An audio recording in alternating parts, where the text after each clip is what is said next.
Nagtataka ka ba kung bakit walang nanonood ng mga videos mo sa YouTube channel mo? Tamang-tama at napadala ka sa aking channel dahil may sagot at solusyon na tayo dyan.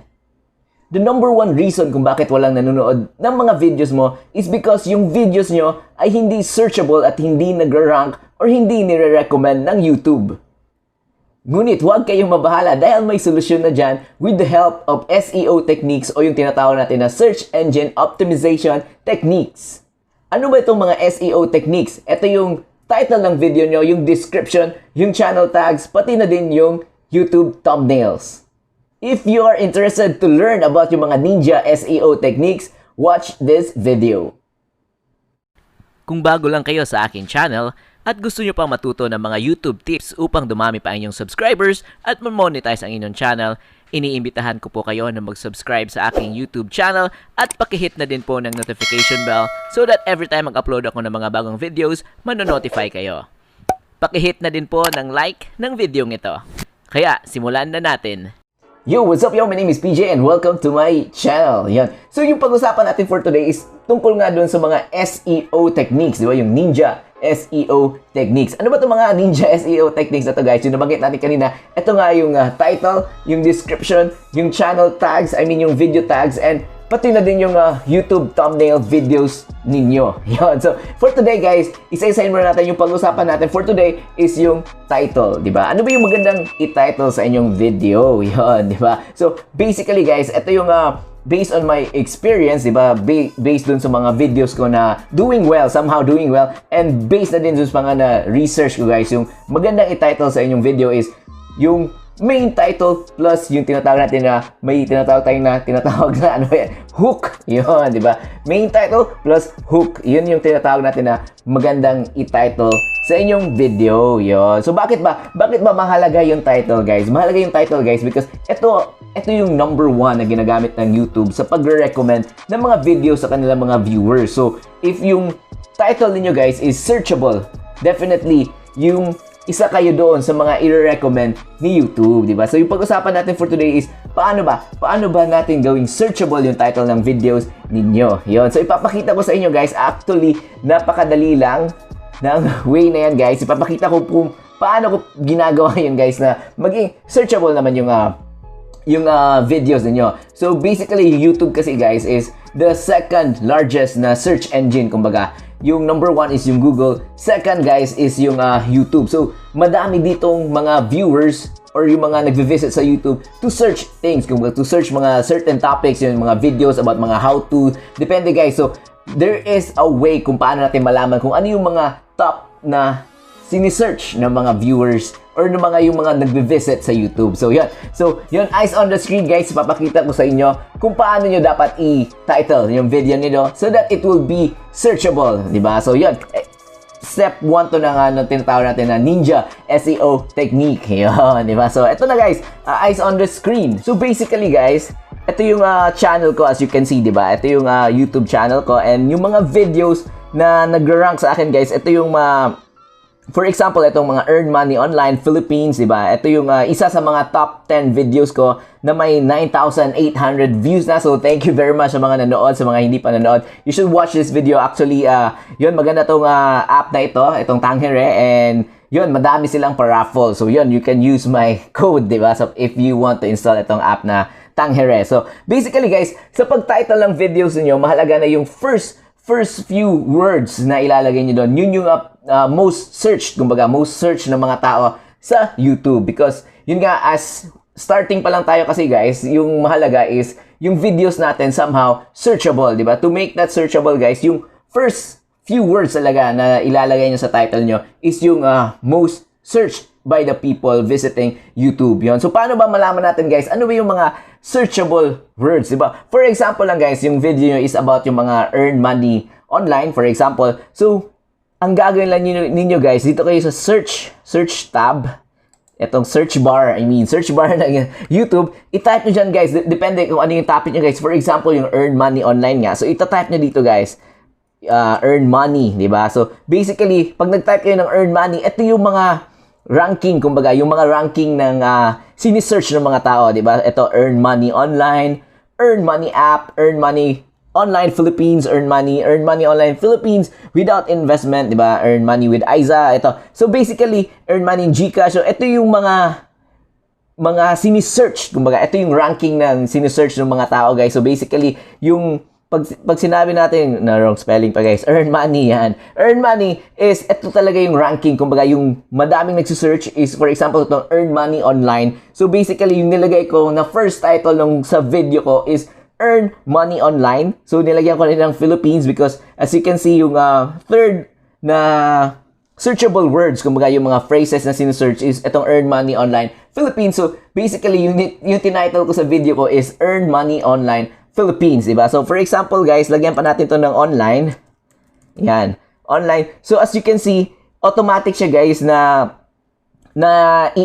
mapapalitan yung mga keywords. Kumbaga, yung mga keywords na pwede nyong i-title sa video nyo. Yun, nilagyan natin yung earn money online. As you can see, yung second na search is yung earn money online Philippines. Then, earn money online Philippines without investment. Diba? Earn money online, $10 a day. Earn money online GCash. Earn money online GCash payout. So basically guys, yung ita-title nyo sa video nyo, ito yung main title ng video ninyo. For example, sa akin nga, earn money online Philippines, di ba? Because madaming nagsisearch noon, di ba? So, yun nga, pag nag-search yung ibang tao, for example, tinype nila yung earn money online Philippines, if yung title ng video nyo is may keywords, kumbaga ng earn money online Philippines, isa ka doon sa mga i-recommend ni YouTube. For example, i-type natin earn money online Philippines.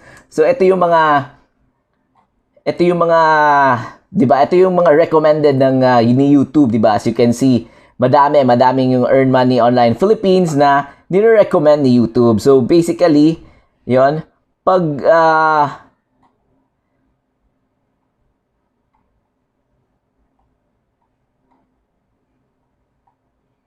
Yun, as you can see, isa ako sa mga ni-recommended, although hindi pa siya masyadong doon sa pinakataas, but at least, 'di ba? At least isa tayo sa nire-recommend ni YouTube, kumbaga, 'di ba? So, 'yun, Earn Money Online Philippines, ito yung video ko, and 'yun, may 9,700 views. Yung iba, madami na kasing views, may 58,000. So, basically, at least ikaw isa ka sa mga i-recommend ni YouTube, 'di ba? So, 'yun guys, 'yun. And then second guys is yung pag may main title na kayo, ito, for example, Earn Money Online Philippines, yung second na ilalagay nyo guys, ito yung tinatawag natin na hook, H-O-O-K, di ba? Hook, pang-hook, kumbaga, pang-hook doon sa mga viewers natin na bakit yung video mo ang pipiliin nila. For example, pwede nyo lagyan dyan, yung kagaya ng example ko, ito, may paraffle na Samsung, di ba? So, yun, definitely, di ba, yung mga tao interested, uy, may paraffle pala dito na cellphone, ganun. So, mas ma-hype, kumbaga, mas ganado sila, kumbaga, mas ganado sila na i-click yung video nyo because many people are definitely interested na manalo sa raffle na Samsung na cellphone, di ba? Gamit lang ang cellphone and may paraffle pa na Samsung. So, yun yung mga example na hook, guys. Kung ano yung sa tingin ninyo na ano tawag dito, magiging interested, kumbaga magiging makikurious, magiging interested, maiengganyo sila na manood ng video mo. So yun nga yung example ko guys is yun, may paraffle na Samsung, di ba? So basically, yun, paraffle siya. So madami ang gusto manalo ng raffle, definitely madami gusto manalo ng cellphone. So yun yung first tip doon guys. So yun, for example, depende kasi kung ano yung topics ninyo. And for example, mag-example pa tayo guys. Depende kasi, for example, about insurance. For example, insurance agent kayo, and then yung channel nyo, gusto nyo yun nga, mag-educate some people about financial education, ganun. Yung mga ganun guys, or gusto nyo makipag-reach out, kumbaga makipag-reach out sa mga fellow insurance agents niyo kung paano sila magka-clients niyo. So basically, ita-type nyo lang dito guys. For example, yung channel nyo is all about yung insurance agents nga. Ito, ita-type natin, insurance agent. Yan. So basically, pagka-type nyo guys, yung technique nga natin kanina, lalabas na dyan yung mga keywords, di ba? Mga keywords na madalas i-search, kumbaga madalas i-search ng mga tao. Kagaya nito, insurance agent Philippines, insurance agent training, insurance agent tips and tricks, di ba? Insurance agent how to get clients, insurance agent interview questions and answers, di ba? insurance agent, this is my life. So, yun guys, basically, ito yung ita-title nyo. And then, this will also give you a guide din kung ano yung magandang videos na gawin ninyo, di ba? For example, itong mga tips and tricks, itong how to get clients. So, yun, basically, pwede nyong gamitin to as a title to your videos, di ba? So, bakit yun nga guys, mahalaga siya because yun, i-recommend ni YouTube yung videos nyo number one talaga yun guys, based doon sa title na ginawa nyo sa videos niyo. So yung for example, yung akin nga guys, itong mga earn money online. For example, another example doon sa ginawan ko ng video na madami ang nag-view guys is ito pa din, Earn Money Online Philippines, 3 legit passive income websites, di ba? So yun, ito yung kumbaga, ito yung pinaka main title ko talaga is yung Earn Money Online Philippines, di ba? And then yun, may details na kasama, 3 legit passive income websites. Kumbaga, if mas kaya nyo gawing specific, like for example ito, may 3 legit passive income websites akong example, di ba? And then yung hook naman natin guys dito, yung hook natin is may nag-earn ng 97 million pesos, di ba? Wow, di ba? So yun, yung iba, definitely makikurious sila, ano ba tong mga 3 legit passive income websites and sino ba tong nag-earn ng 97 million, di ba? So basically yun yung hook guys, yun yung main title and yung hook. And then kung nagtatanong kayo guys, yun, may nag-earn talaga ng 97 million. So yung sinasuggest ko guys, huwag kayong yung super clickbait na yung ilalagay niyo na hindi na totoo. Kumbaga, kung ano yung nilagay nyo dyan, definitely, may nag-earn. For example, dito sa video ko, may nag-earn ng 97 million. May nag-earn talaga ng 97 million, guys. So, hindi tayo gagawa lang tayo ng mga words na hindi naman totoo so that mag-click lang yung mga viewers natin. So, definitely, it's a no-no, guys. Ang tendency nyon is, may mag-click na sila, manunod sila, but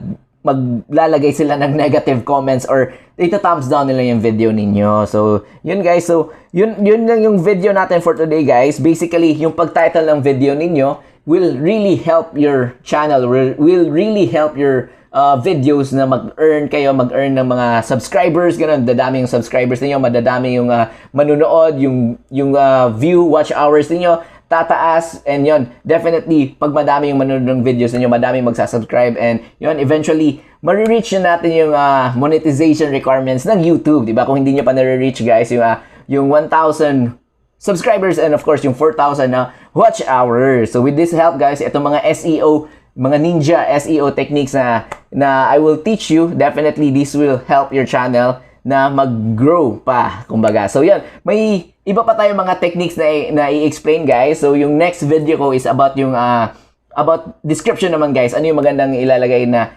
description sa video ninyo. Yon. So yun guys, if itatanong nyo guys, bakit yung iba actually yung mga big channels na kahit yung mga one word lang ilalagay nila is madami nang manonood, because definitely yung channel kasi nila is madami ng subscribers, yon, madami nang nanonood. So yung algorithm ni YouTube, mas easier na din i-distinguish yung mga videos nila because nga madami nang nanonood, madami nang data na kukuha, kumbaga yung YouTube, na yung video na yon is mag-rank talaga, yung video na yon is madaming manunood. So, yun, nakakatulong yun sa mga big channels, kumbaga na madami na yung subscribers nila. But sa mga small channels kagaya natin guys, definitely mag-start muna tayo dun sa yung paggamit ng mga legit na mga ninja SEO techniques, kagaya ng mga paglagay ng mga searchable titles sa video ninyo, di ba? For example, ito nga, example ng big channel guys, si Kong TV, di ba? As you know, may 6.8 million subscribers na siya, and kung titingnan niyo yung videos niyo guys, di ba? Ano yung mga video titles niya is Mahika, di ba? Sangalan, Titok, Macdo, Jimboy, di ba? So, one word lang, kahit yung iba hindi masyadong familiar yung ibang tao kung ano ibig sabihin niya, di ba? For example, itong Ropile D, di ba? Ano ba to? Di ba? Skyline, Pop Love, Datu, Bolen, di ba? So, yun. But sa case ni Kong TV is big channel na kasi siya guys. Yun nga, madami na siyang subscribers. May data na yung YouTube tungkol sa kanyang video because yun nga, madami nagkiklik. So, may idea na sa YouTube kung ilan na yung mga nag-click sa video niya, yung ilang minutes nag-i-stay yung mga viewers niya, yon. So, yon, kahit ganyan yung title niya, definitely views pa din siya, i-recommend pa din ni YouTube yung videos niya. Yun nga, because yun, may data na si YouTube na alam nila na patok tong videos ni Kong TV. So, yun. So, yun lang yung video natin for today, guys. So, hopefully may natutunan kayo na something new about mga SEO techniques, diba? Mga SEO na pwede nyong gamitin so that you can grow your channel. So, yun. Hopefully, nandyan pa din kayo in my upcoming videos about description naman, guys. Ano yung magandang description? And if may mga comments pala kayo, guys, may mga tanong kayo, comment down below and sasagutin ko lahat ng mga comments niyo. So, yun. Thank you very much, guys, and see you again next time.